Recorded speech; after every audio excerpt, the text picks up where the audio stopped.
considering that it's the same joke every time. The Great Pumpkin hasn't shown up yet. Yeah. And he's not going to. Stupid kid. Ha ha, what a dumbass. I don't know. See, I feel like it's funny when Snoopy shows up and he thinks he's the Great Pumpkin. Okay, that part is pretty funny. I was gonna say my other favorite part of this is like him writing a letter to the Great Pumpkin, and Charlie Brown's like, I don't think he's real, and he's like, hey, when you stop believing in that fat man who brings you presents or whatever, kind of on Christmas, your dirty whore mouth, Charlie Brown. That was pretty funny to me rewatching that. Welcome to Idiot Plot, a comedic podcast critiquing, discussing, and analyzing the media industry through reviews, debates, and historical deep dives. Hello, welcome to another episode of Idiot Plot. I'm David Yanis. Joining me today are my co-hosts Alex Overall. I got a rock. And Justin Netzel. Wah, wah, wah, wah, wah, wah. That's right. This is gonna be a weird episode. I'm not quite sure how we got to this topic, but since it's kind of like the season, right? We're talking about the Charlie Brown Peanut specials, Halloween, Thanksgiving, Christmas, all the other weird ones that you probably haven't seen because they are not classics at all. We're gonna talk about a bunch of them today. But before that, I want to give an update from last week's episode. We talked about Dune, and me and Alex started a little bet. The bet being whether or not Dune will make more money than Tenet. I'm going to have an update for you guys a week later. So the results of the bet determine that if Dune makes more than Tenet, I have to watch Beverly Hills Chihuahua 3 Viva La Fiesta. Correct, Alex? Yes, that is correct. That is the full correct title as well. And if Dune fails to beat Tenet, then Alex has to watch Pink Floyd The Wall, which I'm sure a lot of you are like, but that's a good movie, though. Nah, I picked it for reasons. I kind of regret picking it now. I kind of wish I would have. I wish I would have picked Wizards or another Ralph Bakshi film. That could be for the next one if I lose and I try and get you to watch Beverly Hills Chihuahua 3 Viva La Fiesta again. Oh, honestly, how hard we were laughing at this bet thing. I think this won't be the last one. I think we'll be doing this again at some point. But for the update, right now, Dune is at $303 million gross, which means it needs about 60 mil more in order to beat Tenet. However, it's open in all major territories, I believe, and Eternals is coming out. As of this recording, Eternals actually comes out today. So next week, we might know if it's going to hit or if it's done. I'm not super confident we'll know for sure by then, but we might. So we're going to actually wait till it's out of theaters, because what happens if it just like crosses that line just a little bit? I think we'll know, because it'll start coming in totals of less than $1 million. At that point, it's probably done. Yeah. Re-release it 3D. Do something. James Cameron. Help. Yeah, I honestly thought you were going to win, Alex, until I saw that we were wrong and it had already opened in China and the UK. Well, I knew it had opened. I was just like, it was doing well there, but I forgot about Eternals like everyone should. But we don't know. Like, I think it's gonna be close, right? 60 mil. I mean, hell, it might beat it or lose by only a couple million. Yeah, you can kind of like with legs, with word of mouth, you can kind of just hang around theaters and get there in a way that some of those like Bond is still making money slowly. Fast and Furious did for how long? Just hang around. But we will see where it gets. That's the update. 60 million. Go ahead, Justin. It's going to be a photo finish. Yeah, it's going to be. And you're going to know who loses because they're going to be screaming into a mic. But honestly, I'm not going to do it with Eternals because I think Eternals is going to beat Tenet for sure. But maybe. But honestly, the will it beat Tenet game is actually probably something we should have been doing this whole time. Yeah. Well, I mean, for all the talk that it was a failure, it's just still made more money than a lot of these films. Mm-hmm. Even films that weren't on Max or didn't have streaming options. Yeah, maybe more than Black Widow, right? Yes, but that had Disney Plus, so it's kind of hard to determine. I think they counted that money, or somehow. I don't think they did. Or at least the first weekend they did, and then they were like, actually, forget it. They were like, never speak of this again. I mean, Shang-Chi only beat it by about $50 million, which I think is interesting. Or Yeah, see, I'd Shang-Chi. almost at this point expected Eternals will again get the stupidly big MCU opening, and honestly, I feel like it'll make less than Shang-Chi because that at least had like good reviews. Eternals will have a ridiculously high opening weekend this weekend, and it will bottom out by next week for sure. Yeah, I have a sneaking suspicion it's going to drop quite a bit the second weekend. That's my hope. My hope is that it like drops hard, and then like what happened with Black Widow ended up behind Fast and Furious again later. So like that. I'm hoping that happens with Dune. Please, see, Alex, what you need is for friends to go see Eternals, and then when they're like their buddies are like, oh, let's go see Eternals, they're like, no, that movie sucks. Let's go see Dune again. Alex needs to get some expendable cash and just start buying up whole Dune theaters. Can I trade in my AMC shares for Dune for sold out Dune screenings? Just to try and bump those numbers, pad them out. Let's fudge those numbers a little bit. We need to pump those numbers up. I need them to re-release Tenet just to mess with you. That'd be hilarious. That was playing for a solid 8 months. Yeah, it was out for quite a while. Playing for 8 more. They're still nothing out. Anyway, that is your weekly Dune bet update. Well, I'm sure we'll have more next week. Eventually, we'll have a winner. Who knows when? But let's go on to kind of what we watched over this past week. Who wants to start us off? I'll go. I've been catching up on Archer. Is that show still going on?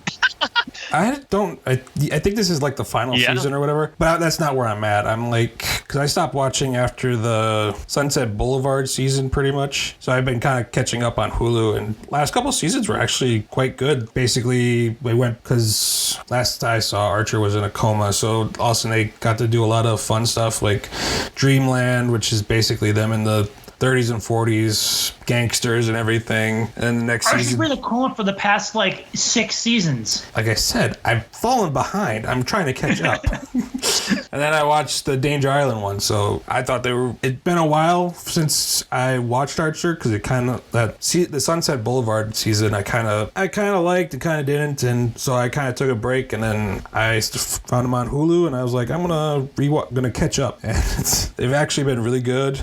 It was refreshing to come back to all the good jokes. It was fun seeing them in different time periods, playing different characters somewhat. I can feel Alex trying not to interrupt you to yell at you.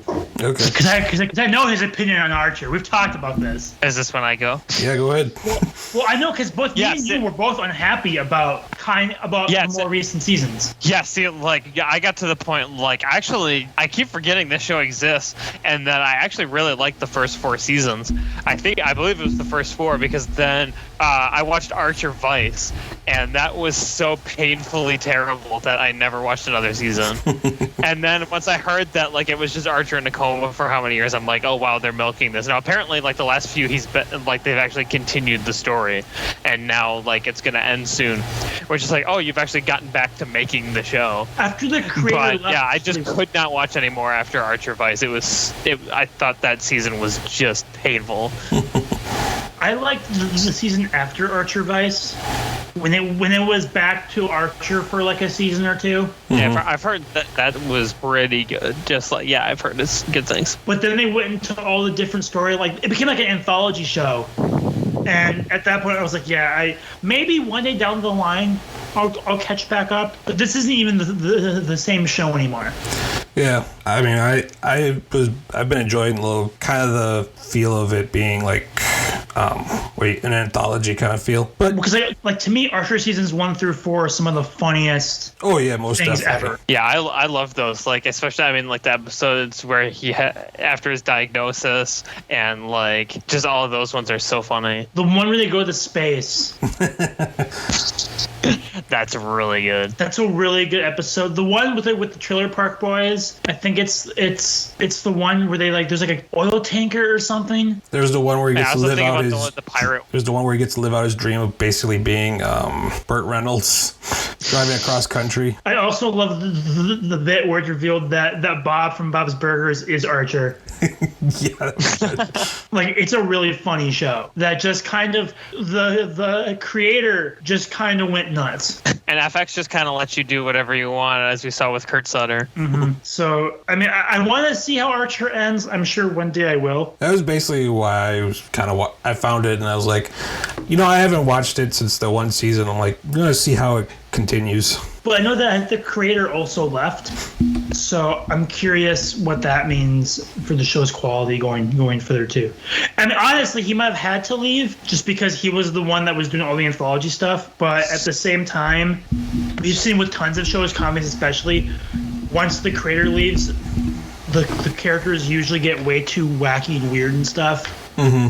Veep's a prime example of that. Hopefully Archer doesn't go that way. But Alex, how about you? What do you have for us? I had the chance this past weekend to go see the new Wes Anderson film, The French Dispatch, which is what it's about. It's a little, iffy on plot because it's basically about this newspaper magazine kind of company, but it's like the special section of the paper. That's the word I'm looking for.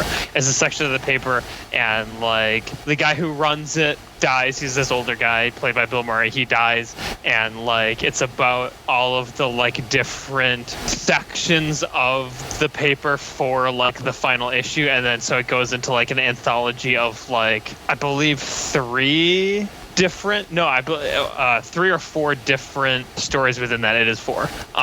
And Wes Anderson style, it's a lot of fun, kind of snappy. I do think it's missing that strong emotional core of something like Grand Budapest that makes it, I mean, that film is incredible, but this is still a good time. The stories are all very entertaining. They tie together well enough at the end that you feel okay, it wasn't just a bunch of random stories completely. It ties in enough by the end. It does that central push, but it's what you'd expect from Wes Anderson. It's fun, it's creative, it's interesting, the characters are smart. So yeah, I had a good time seeing it. I love Wes Anderson. For some reason, I have no interest in that movie. And I've seen a lot from it, the Alamo Drafthouse had a special animated short that I'm not sure it's in the movie or not. What happens in it? It's it's basically the titles to the movie. Oh, no. Okay, so there was no animated titles to it? Well, there was a title sequence, but I don't think it was animated.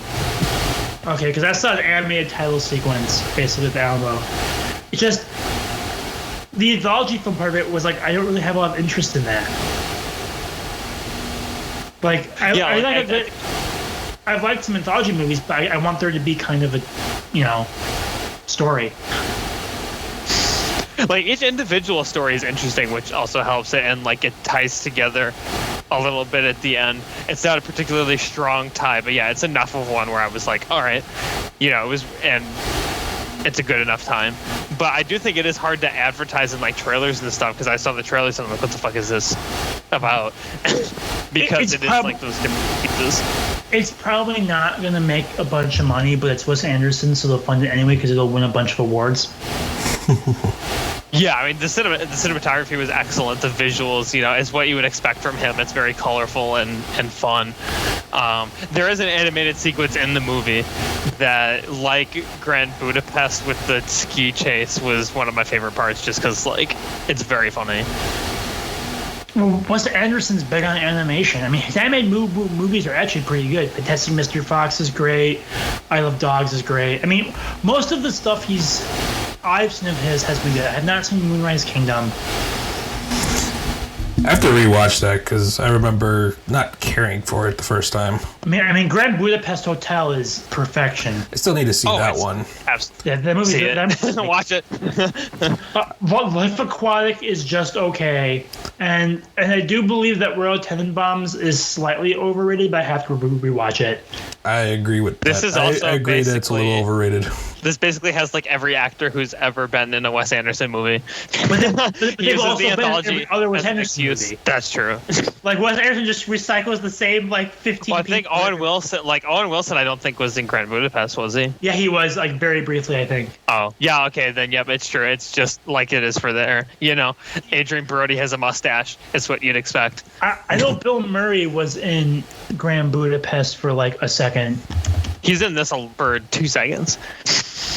He's in, like, 2 scenes. Yep, Owen Wilson is in it for very brief cameo. Is Willem Dafoe in it? Yes. He's in everything now, and honestly, he should be. Yeah, he deserves to be. Yeah, he's in this for, like, it's just a bit part, but it's a very funny bit. So, like, Well, that's you get because your fix. it's because Willem Dafoe, you could argue, is one of the most underrated actors ever. Yeah, Yeah. I agree. Dude is so Everybody good. forgets he has he's so good in everything. He has an Oscar, like people forget. Well, because he actually has range. Like everyone knows him as the crazy weird guy, but stuff like Florida Project and other movies where he actually plays like normal human beings, he's great at it. Yeah, he's good at anything, you know. I mean, and Platoon is what made him famous originally, and that was playing like the sane person in that movie. I mean, can you blame him? It's just kind of how the way he looks. It's like you kind of expect him to be a little deranged. I think he just is, because he went to Appleton High School, and according to Jeff, our friend, he was expelled for making porn. Oh, jeez. Oh yeah, actually, I heard him talking. I heard him talking about that. Like I saw an interview with him about why he dropped out of high school. Because he was making freaking porn, which is the most Willem Dafoe thing I could possibly think of.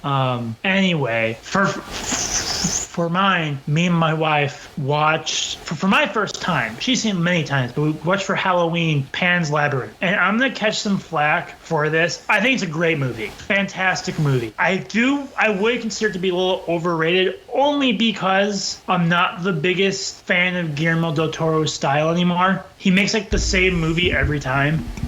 And it's frustrating. I love Guillermo del Toro as a person. Like, you hear him talk in interviews and on bonus features. Dude's so intelligent, and dude understands film more than most people, even probably in film. The guy just loves what he does, but he's so self-indulgent. Like, holy crap! Which I think me and you have talked about that a couple of times. Yeah. And that's partially why he's known for the films he doesn't make more than the films he does make. You're like, oh wow, this project would have been so insane. It's like, yeah, but it was too like self-indulgent and too like insane to ever get made. Mm-hmm. But like At the Mountains of Madness, Hellboy 3, Justice League Dark, bunch of stuff that he talked a lot about, and it's like, yeah, I'm not making it anymore. Hobbit. Which I'm very curious about how a movie would have been. Pan's Labyrinth is the movie that made him like super huge. It's not what I thought it was going to be, but not necessarily in a bad way. It's a story of a young girl in fascist Spain whose mom is about to marry, or maybe it has married. Well, she's pregnant with the son of a captain in Francisco Franco's fascist military, and her and mom travel up to this cabin where he's kind of stationed at, and while she's there, she's visited by this mystical creature called a fawn, where she's told that she's the princess of the underworld and has to do 3 tasks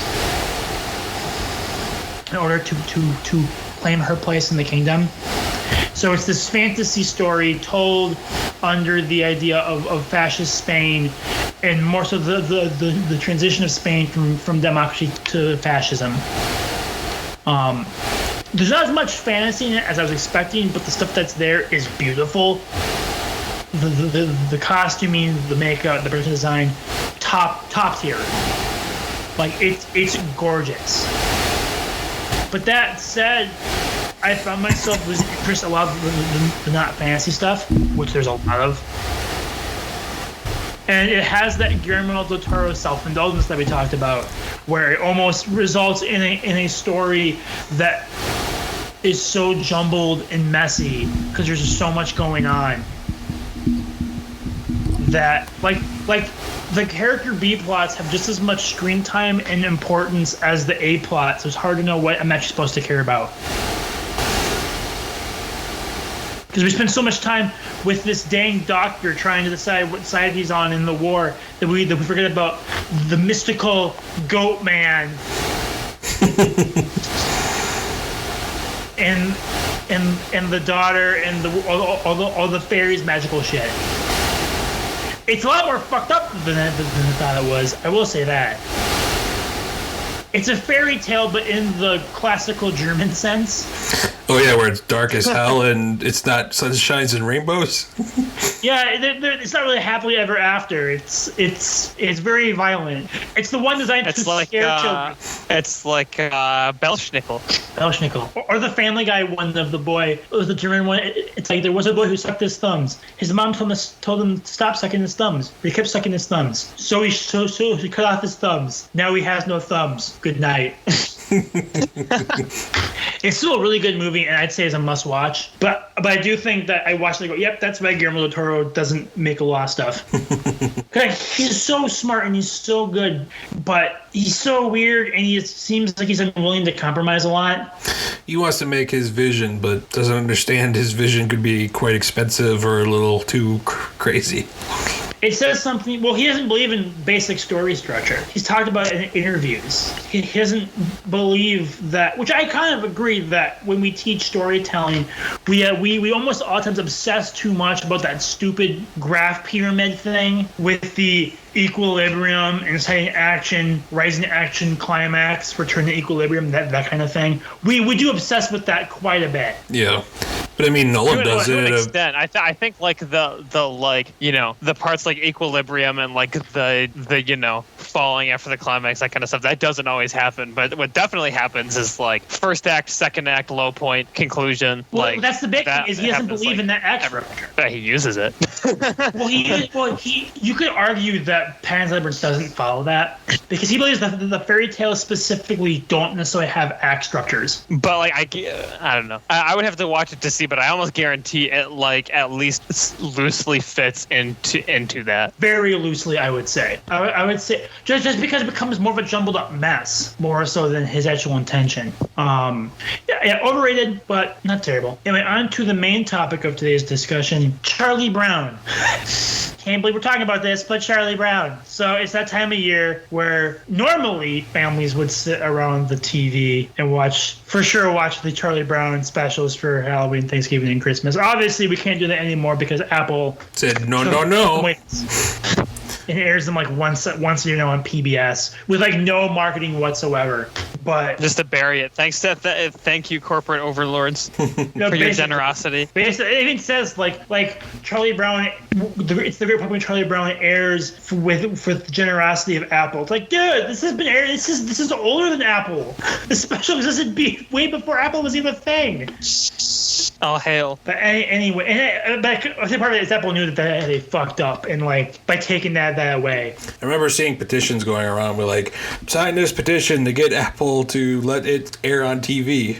Well, that won't do much, but they did, which was the smart PR move, right? It was aired on PBS. Even if it's buried, people will be happy. But anyway, do we want to start talking about these? I mean, before we talk about the specials, how familiar are the two of you with the Peanuts franchise?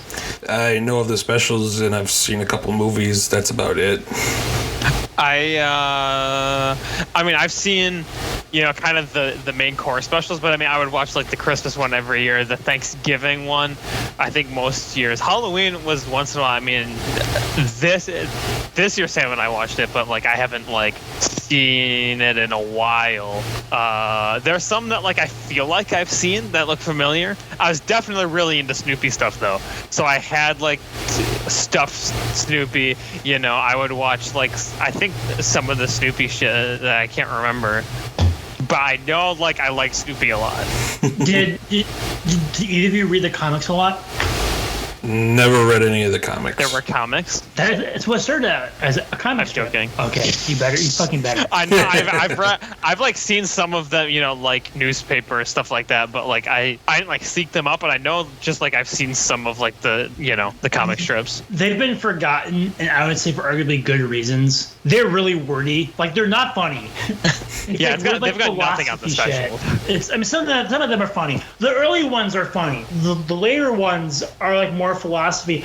Well, I've read a lot of the super early stuff because I tried. My library has the entire Peanuts collection published by Fantagraphics. So I tried reading through it, and they're so dry, but they were successful, which brought us to. So do we want to talk about these specials in order from when they were released, or do we want to talk about Halloween, Thanksgiving, Christmas? However you want to do it. Okay. Well, let's just start since it's just been Halloween. Let's start with Great Pumpkin, Charlie. So this is when we fight. This is when we fight. This is we can get right out of the way because this might be my least favorite of the big ones, just because there's really the lack of a story through line. The Linus Great Pumpkin stuff to me is just boring as hell. Yes, I mean, them trick or treating and Charlie Brown going, "I got a rock," still hilarious. Yeah, this whole town's just trying to screw him over. Still amazing. Like that's still funny. I think what I always liked about this one was just the Red Baron sequences. And like he ends up running around the whole area. It was really funny. The part that vividly is in my head is the sequence where it's the dog fight, and it's just flashing colors and gun noises and like weird camera angles. It terrified me as a kid. It terrified me. But honestly, for me, like besides it being really funny, like I feel like the through lines work. Like there's the waiting in the pumpkin patch thing, but then at the end, his sister goes and gets him and brings him back. Like there's enough like emotionally strong moments. I mean, it's not like the Christmas one, but like that's hard to top. I think the Thanksgiving one is also funnier, but I still really like the Halloween one. I understand why the Halloween one is so popular. I just again, for some reason, for me, I don't like the Linus and the Pumpkin Patch stuff. Yeah, that's probably the worst part. Maybe because it's too much cringe humor. Probably. For me, it's just weird. I agree because I'm not a fan of cringe humor, so. Considering that it's the same joke every time. The Great Pumpkin hasn't shown up yet. Yeah. And he's not going to. Stupid kid. Ha ha, what a dumbass. I don't know. See, I feel like it's funny when Snoopy shows up and he thinks he's the Great Pumpkin. Okay, that part is pretty funny. I was gonna say my other favorite part of this is like him writing a letter to the Great Pumpkin, and Charlie Brown's like, I don't think he's real. And he's like, hey, when you stop believing in that fat man who brings you presents or whatever, kind of on Christmas. Shut your dirty whore mouth, Charlie Brown. That was pretty funny to me rewatching that. Like, I don't think it's a bad special. Don't get me wrong. No, there's worse. And I understand why it's a classic. I just think of all like the all-time classic specials, that one I would argue is overrated. Even though there's some genuinely great it has what all the good Peanut specials have, which is that really good slice of life feel, where you truly get the sense of this is kids being kids, and I like that quite a bit. I do want to know how Linus got the idea of the Great Pumpkin to begin with. Like, or his parents just punking him? It's probably his parents. Either that or his sister. Dude, Lucy, I know I shouldn't say this word, but Lucy's a bitch. Here, like, I have this signed contract that I will not pull the football away. Pulls it away. It wasn't notarized. like you want to talk about like the most unlikable characters in anything ever? Lucy from Peanuts. Yeah. Oh, this was released in '66. Wow, I didn't know it was that old. Yeah, they're older than my parents. That's also that. But like one of the other things I like speaking about Lucy is that this is one where she actually gets like a decent moment of not being like mean to everyone. Yeah, at the end. Yeah, she actually is like nice to her brother at the very end. She's mean to Charlie Brown the whole freaking time. Oh yeah. And Snoopy. Charlie Brown shows up to Halloween party that Lucy had no say in the invitations, and she's like, "Why are you here?" See, Charlie, there was a list and to invite and a list to not invite, and you apparently got put on the wrong list. Wow. It's still a good special, but I would say since we're coming up on Thanksgiving, to me the Thanksgiving one, I enjoy it more. It does lack, I'd say, even more plot follow through than Great Pumpkin even does, but I think that the joke, especially with Snoopy, are here.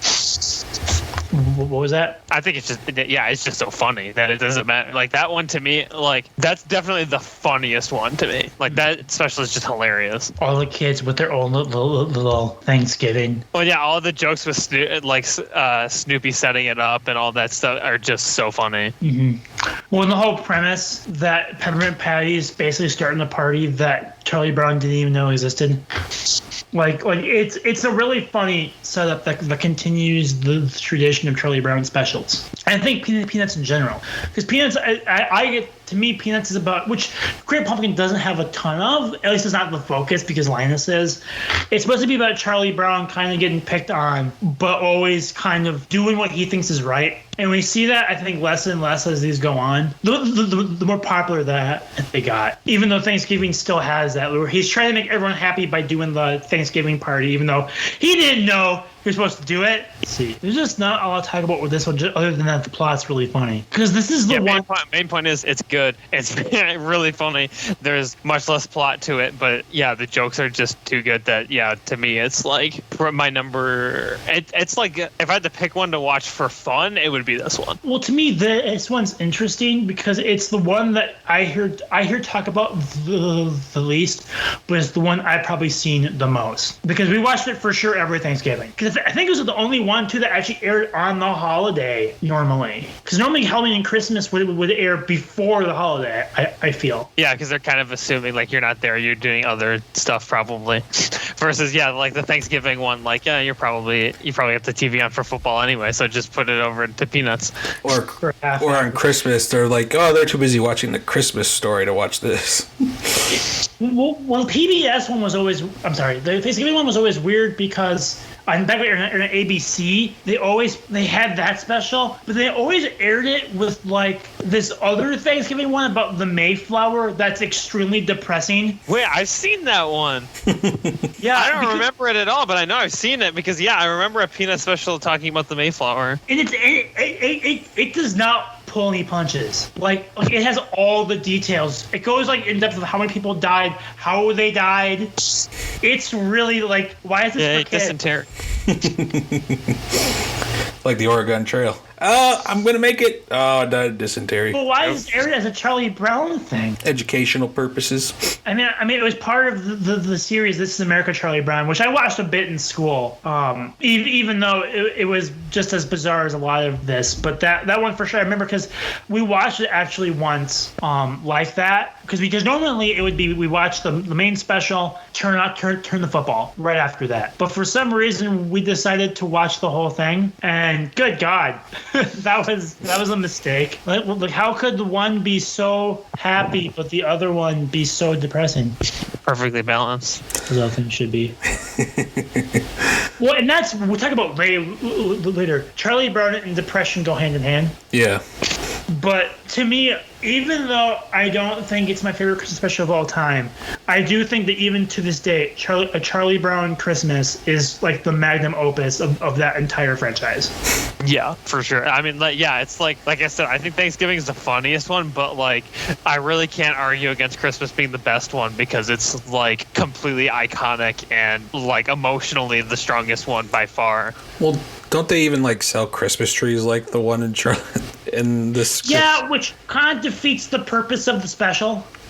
Because the special is all about how commercialism kind of has ruined Christmas. Yeah. And so they responded by selling the fuck out of that special. Which is a huge issue with Peanuts in general, right? At least an issue that I feel. It might be a jump discussion a little bit, but it is weird to me that Charles Schultz wrote this special that talks about, how consumerism has somebody's gone way too far and how we lost about baby Jesus and stuff. We lost that meaning of Christmas. But then you look at how Peanuts has been marketed throughout the years. Like compare it to, did you guys read Calvin and Hobbes as kids? A little bit. A little bit, yeah. Bill Watterson refused to license the characters on like anything. Like Spielberg even went to his house asking to make a movie, and he refused. So the guy could have made millions of dollars, hundreds of millions of dollars, because Calvin and Hobbes was huge. And he could have made so much money if he just gave the rights for toys, for all this stuff. Charles Schultz didn't have that problem. It arguably went too far because, you had Snoopy plushes. Like I had plush Snoopies too, Alex. I think you had the TV specials, greeting cards, books, movies, snow cone makers, frozen meals, life insurance. He was one of the balloons in the Thanksgiving Day parade. Oh, yeah. Everywhere. Like Charles Schultz raked in money. I don't think it cheapens the value of the Christmas special at all, like to me, but I do think it's hilarious just how present. Like, why is Snoopy on life insurance? That's kind of weird, right? I'm not the only one that finds that a little odd. Mm-hmm. It doesn't really make any sense. Like a grown-ass adult is like, I need to get my affairs in order. Hey, MetLife has Charlie Brown on the logo. My kid loves Charlie Brown. I should get that life insurance. Shit.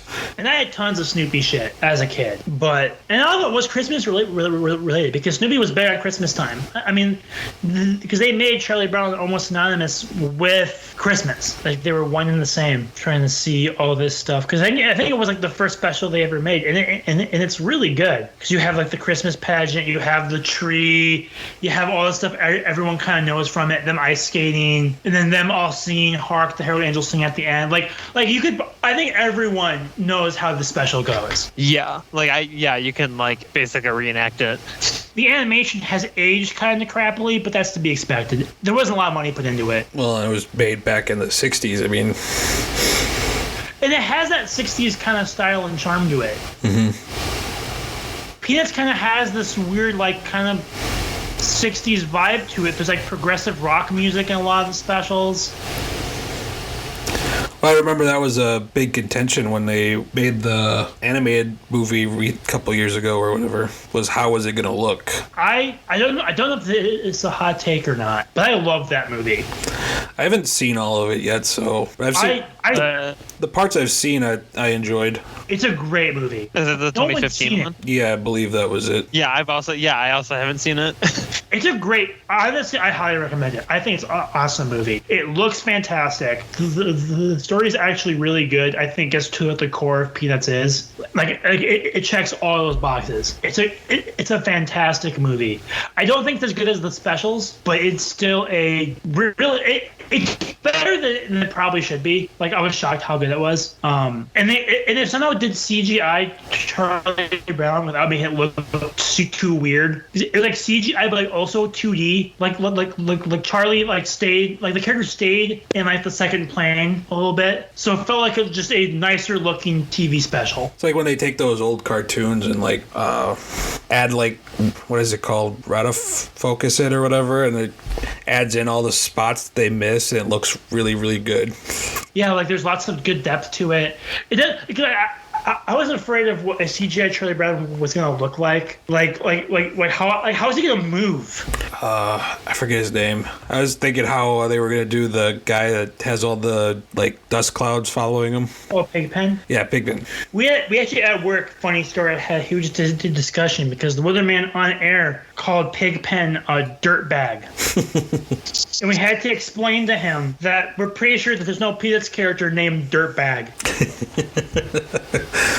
Okay, now let's rate the big three specials because I think these are the ones that everyone knows. How many total did you say there were, Alex? 44? 45, I believe I saw. So there's 45 specials, and how many of them can you name? 5.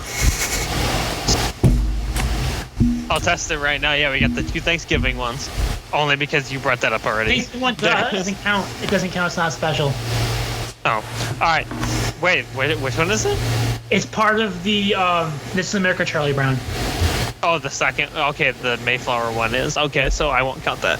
So, yeah, Thanksgiving, Halloween, Valentine's Day, Christmas, Arbor Day.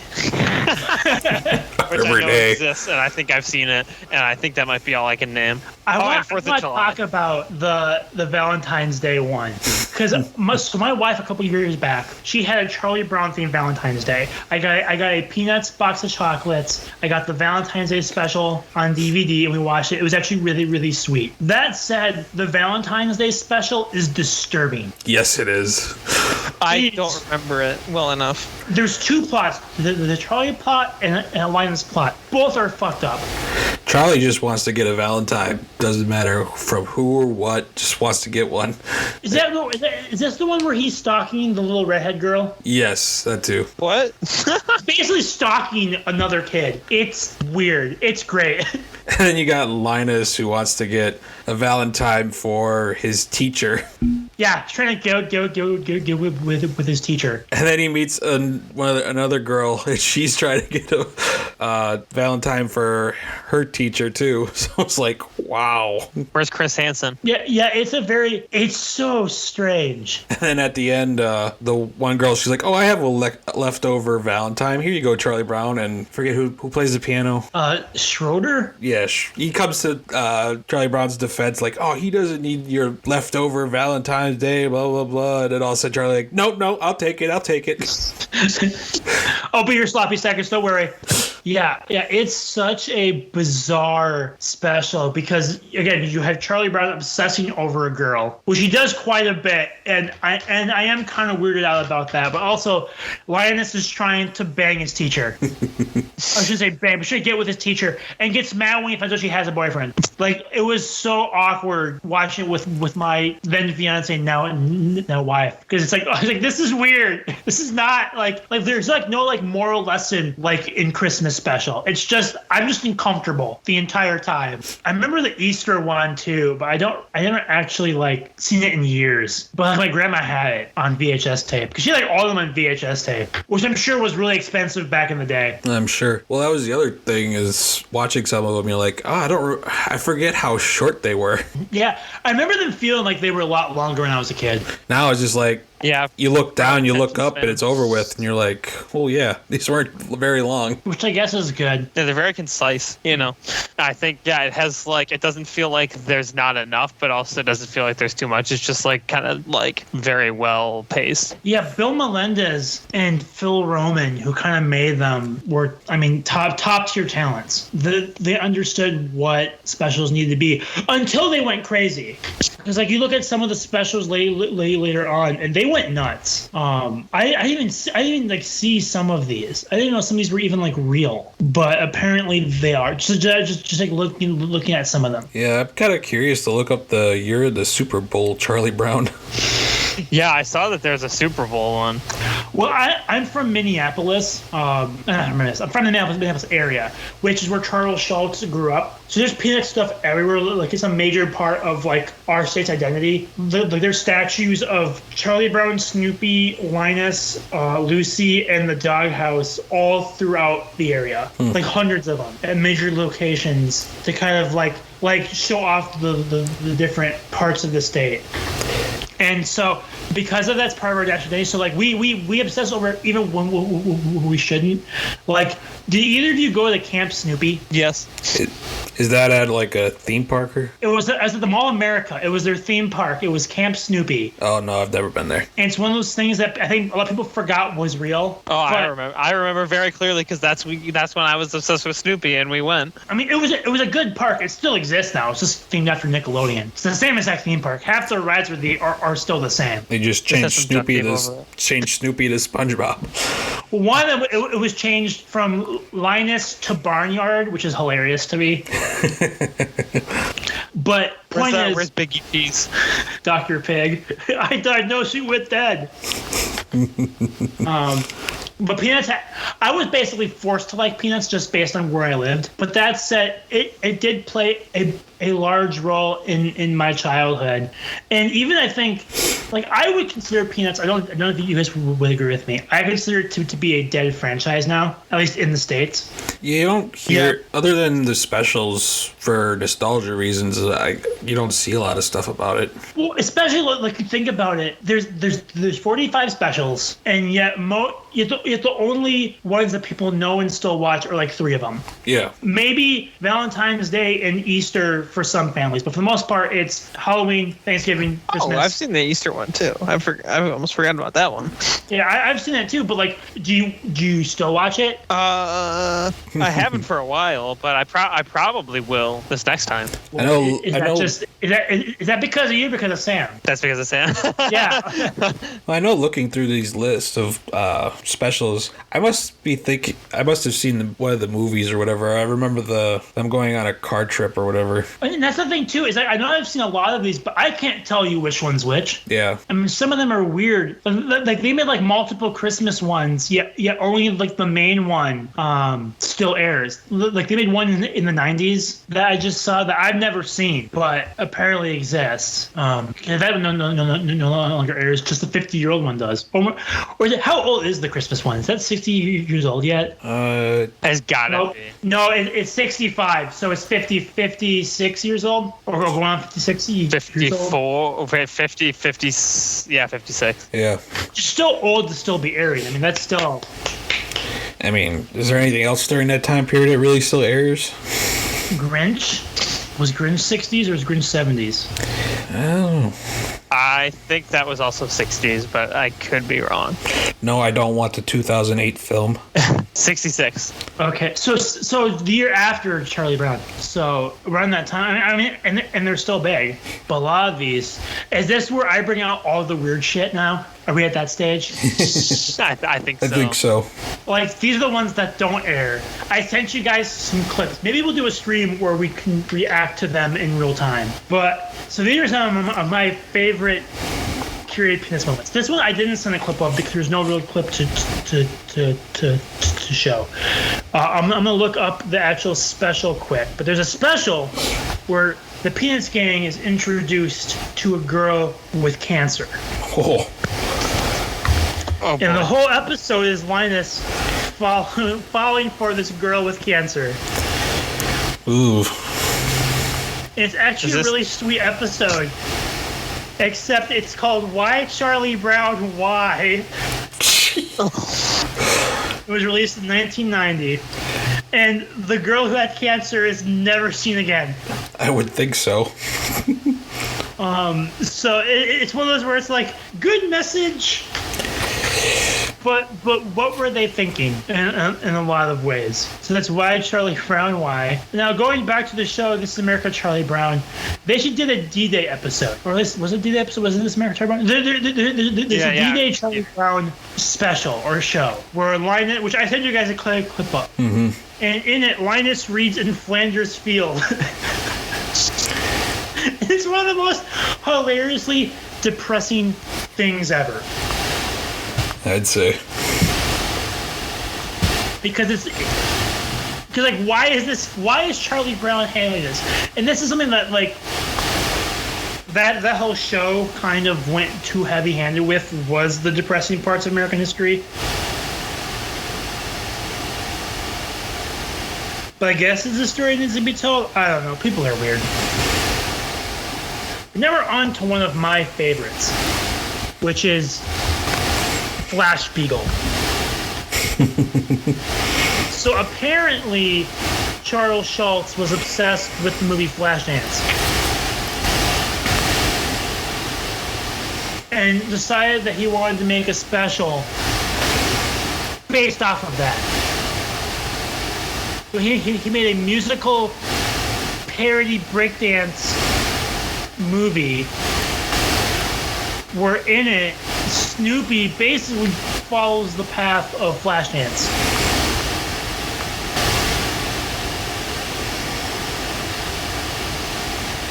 And why? When they were so obsessed with it, they actually got the stunt dancer from Flashdance to do Snoopy's dances in the movie and they rotoscoped over her. Oh, wow. So I sent you guys the video of the Flash Beagle song of Snoopy dancing. That's like the actual Flash dance dancer. Isn't there like 5 of them? There's a few, but I think she's like the main one.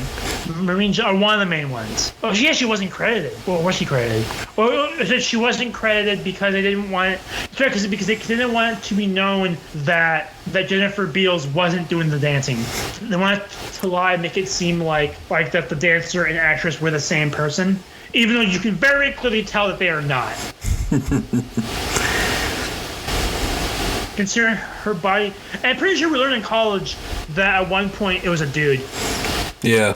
So that's Flash Beagle. And now we're on to my personal favorite of all of these, because this one is so weird that it needs to be shared, and that is The Girl in the Red Truck, Charlie Brown. I don't know why this special exists. It doesn't feature Charlie Brown or Snoopy. It instead follows Snoopy's brother Spike, who is one of the creepiest cartoon characters I've ever met, I've ever seen. I hated him as a kid. The disturbing mustache. Yeah, it's the weird just mustache. haunts your dreams. Like, I can imagine how that dog smells. Anyway, we're going to check Charlie Brown. Was a special released in 1988. That is a mix of live action and animation, following Snoopy's brother Spike, as he encounters this random girl in the red truck, played by Charles Schultz's daughter, and helps her with her relationship problems. It is so bizarre and just creepy too. Like, I sent you that one clip where it's like there's these couple having like a relationship issue. There's this cartoon dog just hanging out and eating in the background as the world's worst porno happens behind him. So because part of it was that he was so obsessed with Who Framed Roger Rabbit, he wanted to try something new, and it just didn't work. Yeah, it's especially when the cartoon doesn't look like it belongs in the world at all. Well, yeah, like, how is this a Peanuts special? And of course, obviously, it wasn't well received critically. People hated it because because what the hell was this? And Charles Schultz really desperately wanted it to be like his magnum opus, which is really kind of bizarre to think about. And that, to me, is my favorite. Look it up. Maybe we'll do a stream where we watch some clips from this stuff. I don't know if we can legally watch the whole special. Apple will do the shit out of us. I don't think Apple has this one. Because you can watch it on YouTube in full. And this was, I think, one of the rare ones that's like an hour long. No wonder it sucked.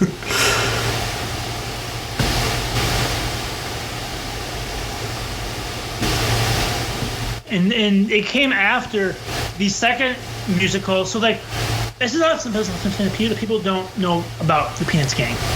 Most people have heard of the stage musical You're a Good Man, Charlie Brown. It's not really big on Broadway, but it's like the community theater darling right now. If you live in a small town, I'm sure that your community theater has performed it at some point.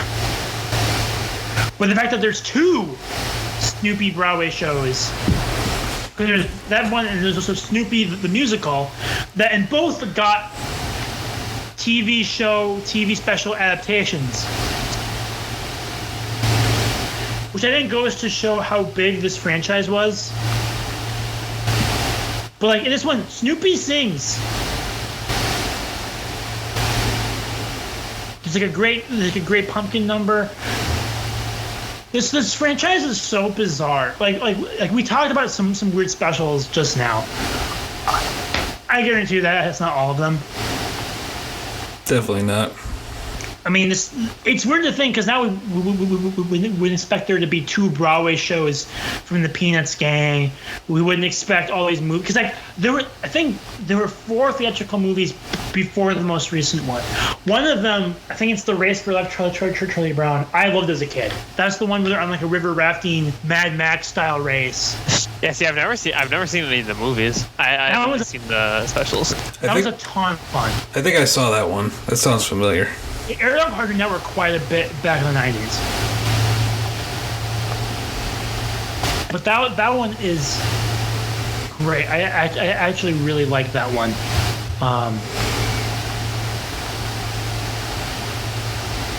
but there was just so much, and I think that's partially why we don't see much of it anymore.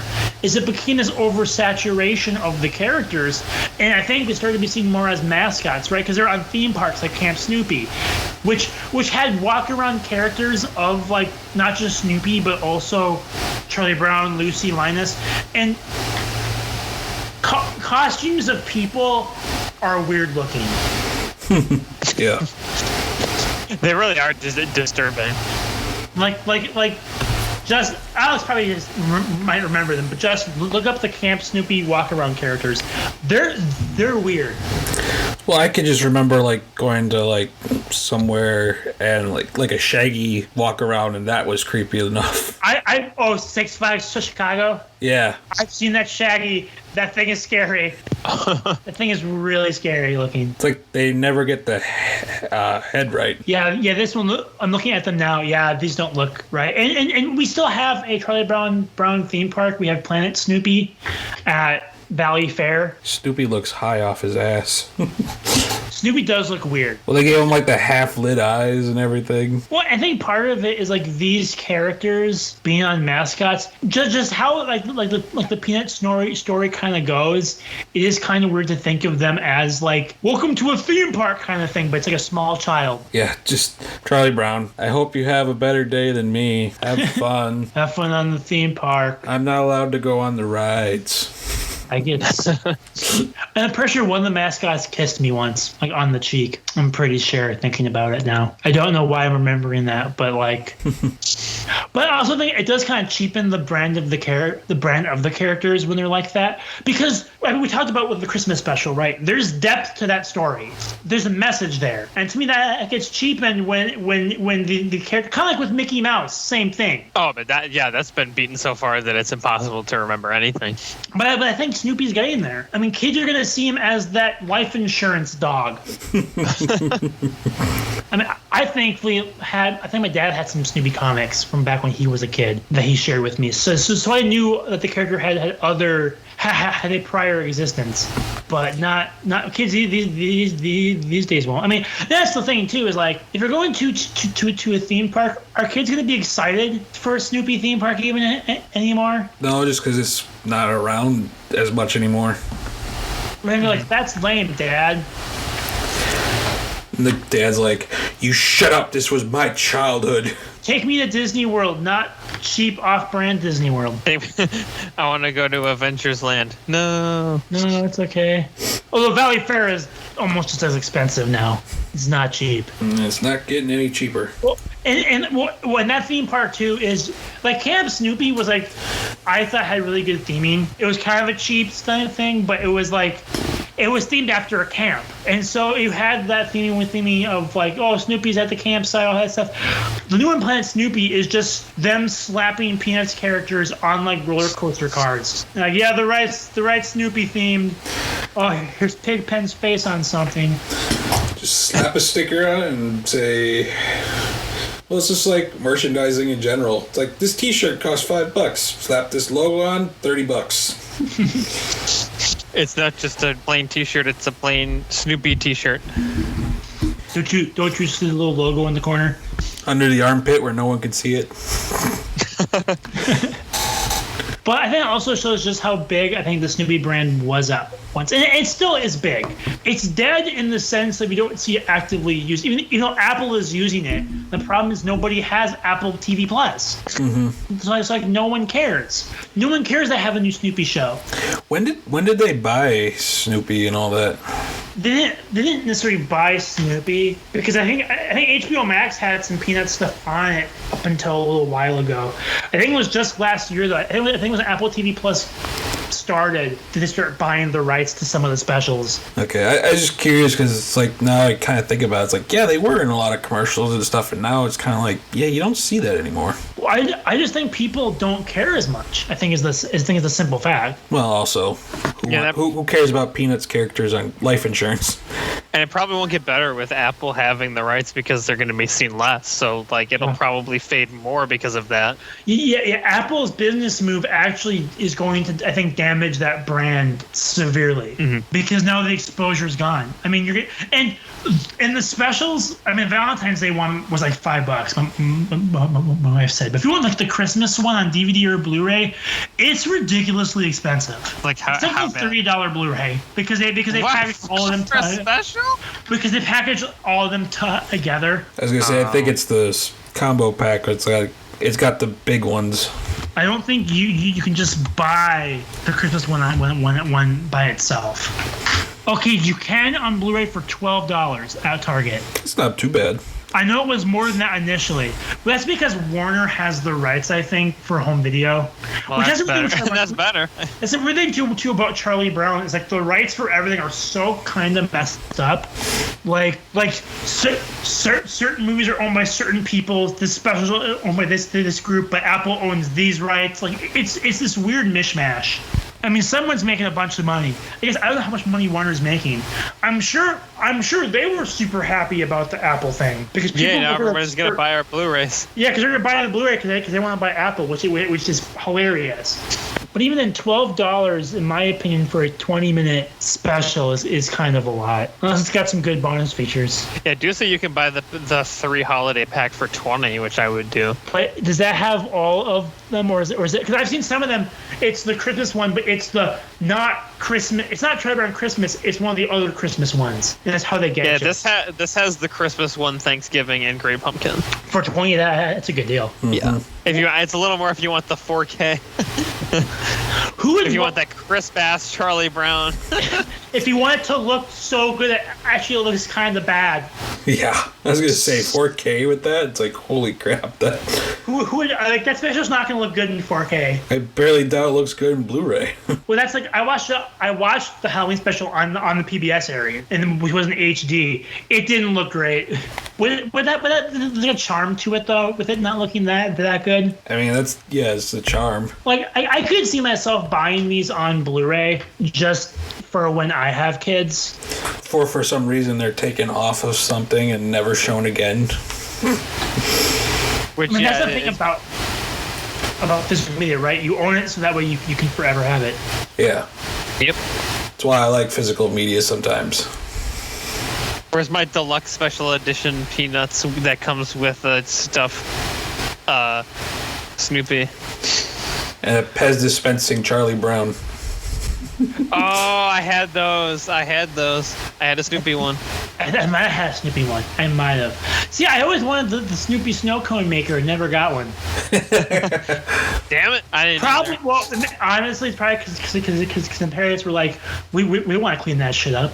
The last thing you want to do is give a kid something that makes food. Make snow cones.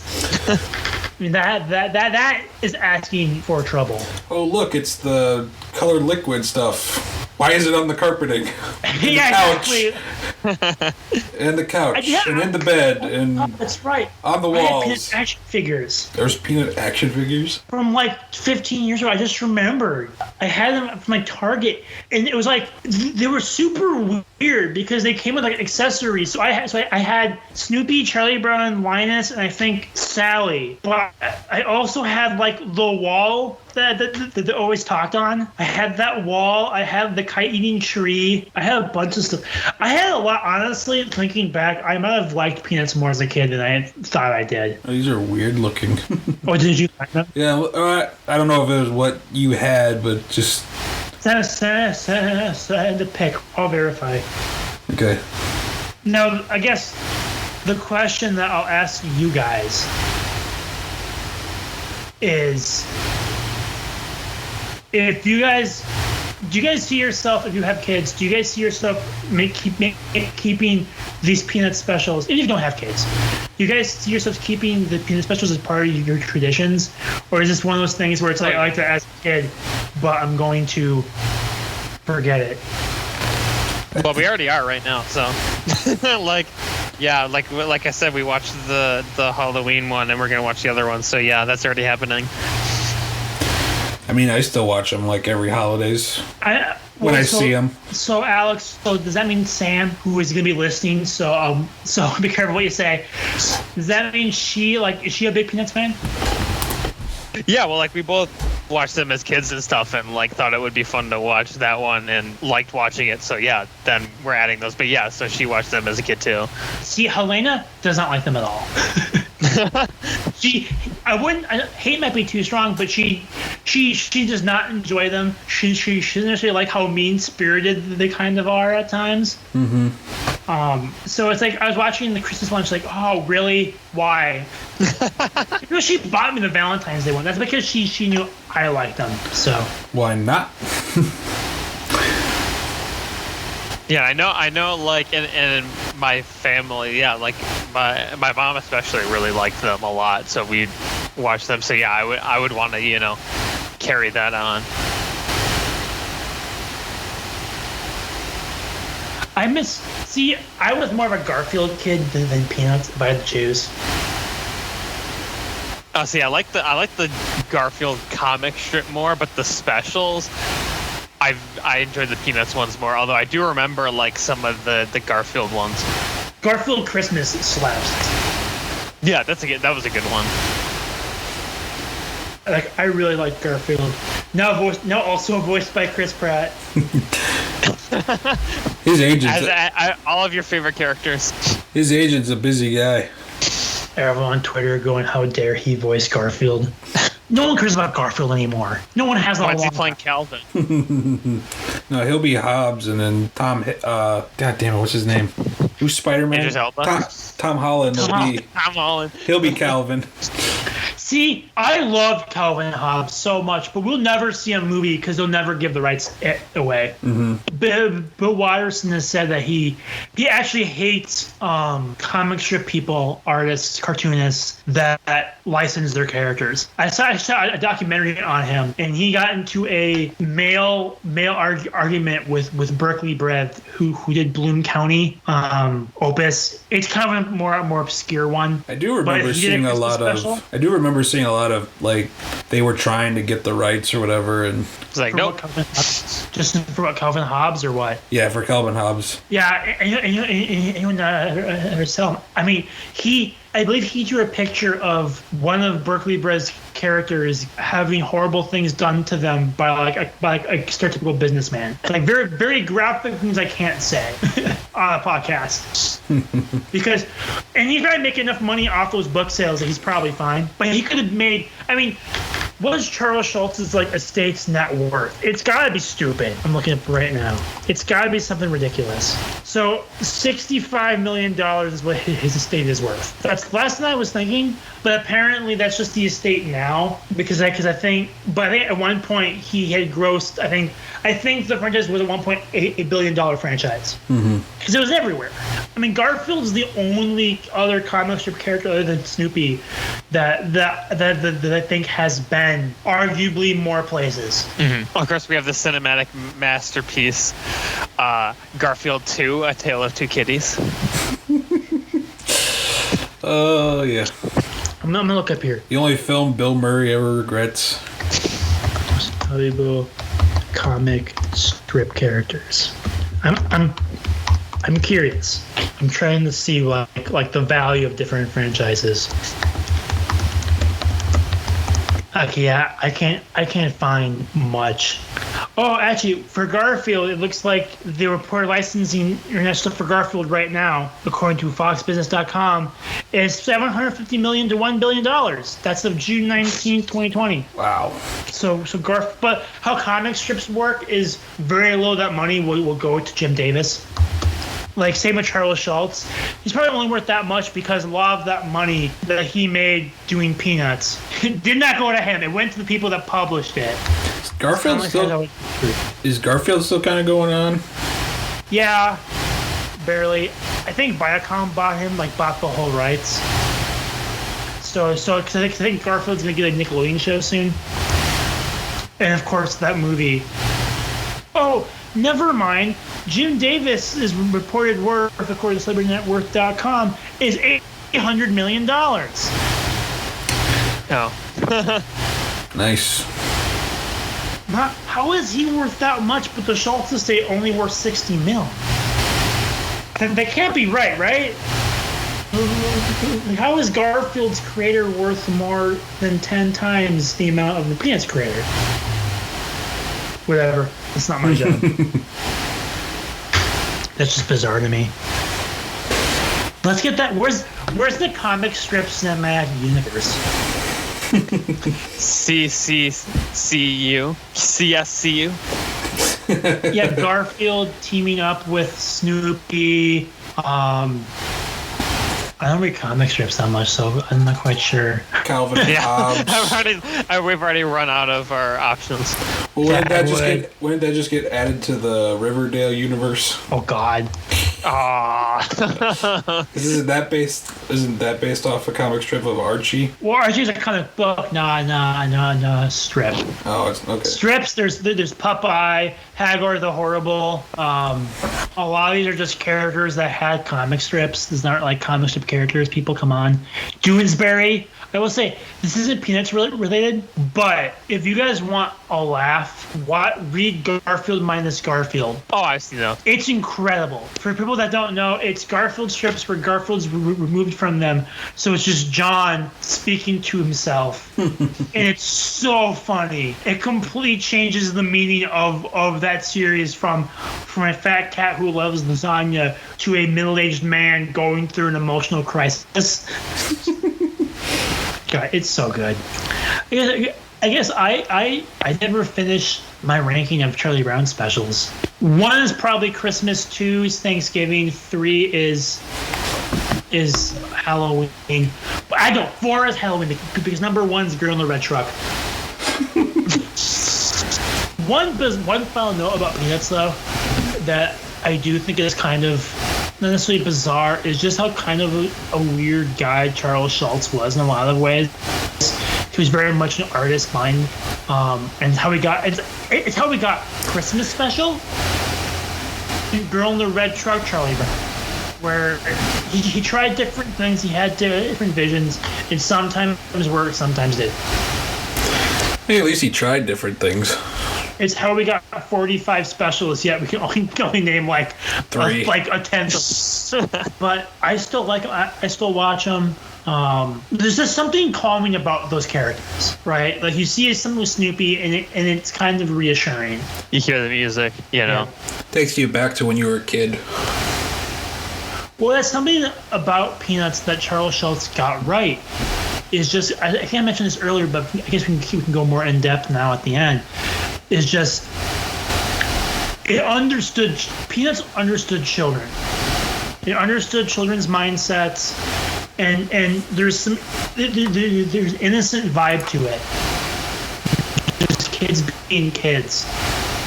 That in some ways he got wrong. To some ways like the Valentine's Day one is just kind of weird, creepy. But in other ones like Christmas and Halloween especially, there's this enduring innocence to it. And I think that's part of why it's still so beloved is we can identify with the characters. We all know a Charlie Brown. We all know a Linus, a Lucy, a Sally, a Schroeder. Don't know many Pigpens, but probably a good thing. We all know people that kind of fall into those different categories, and that's this kind of stories that I think survive are the ones that we continue to kind of see our past. It makes us think back of when we were kids, like you said, Justin. Mm-hmm. Also, I forgot this. One final note: do either of you play the game Snoopy versus the Red Baron on PS2? I don't believe I did. No. I forgot to put this in my weird Snoopy section, but it's a legit World War I airplane fighting game where you play as Snoopy, and it's awesome. It is insanely hard, but you are legit in battles as Snoopy, going around Europe fighting, like dog fighting enemies. At one point, I think you blow up warships with bomb runs and stuff. It's a game. I think was it Charlie Brown who's kidnapped by the enemy at one Germans at one point. It's weird. It's a weird freaking game. but I owned it for a couple. I think I owned it with PC and PS2. I don't think I ever played this, but for some reason this looks very familiar. It was at Best Buy. I think one of those games that you saw at Best Buys. Yeah. Yeah, like there's nothing about I've seen that cover. There's nothing about it on Wikipedia, but it's such a good game. I was trying to find the plot of it to see who got kidnapped, because there is a character who gets kidnapped, and they have to rescue him in like legit World War I battlefields. Like I think at one point you fight over trenches and stuff. And the multiplayer is extremely fun because it's dogfighting. It's a game that it's better than it has any right to actually be. I just wanted to give a shout out to it. It says, according to Wiki, it says it kidnaps Charlie Brown. It is Charlie Brown that gets kidnapped? Okay, yeah. Cool. Well, I remember playing it and I was like, what the hell is going on? Why did the Germans kidnap Charlie Brown? So weird, but so much fun. But yeah, that's Peanuts. That's a rambling on Charlie Brown and weird stuff. Watch the specials. Watch them on TV. Yeah. Okay? Show Apple you don't want to pay for the classics. They can keep the red truck. Just give us back the holiday specials. No. Where is the red truck? Give me the HD restoration of red truck. I want a Criterion level remaster of Red Truck. But yeah, watch them on TV. Watch them on TV. Let your voice be heard. Keep spreading them. All the other classical specials and stuff too. Don't let them die out. So I guess this is fun reminiscing with you guys about random Snoopy stuff. Like my plush Snoopy from Camp Snoopy. It's always fun reminiscing. So this was fun. We'll have to figure out what else we can do this with. Maybe something I think we're all more slightly knowledgeable on. Yeah. Past because you guys don't have the autism brain that made you read Snoopy comics way past the appropriate age. But yeah, that's Charlie Brown. You can find the specials right now on Apple TV Plus, or as you should, watch them on PBS at some point in the coming year. Don't worry, they won't market it. You'll have to Google search it, but it'll be on there eventually. Thank you guys so much for watching. This has been Idiot Plot. We'll see you next time. Thanks for listening to Idiot Plot. You can find us on Spotify, Anchor FM, Google Podcasts, and YouTube. Be sure to subscribe and hit the bell to get a notification every time we drop a new episode. Also, follow us on Facebook and Letterbox. The links are in the description.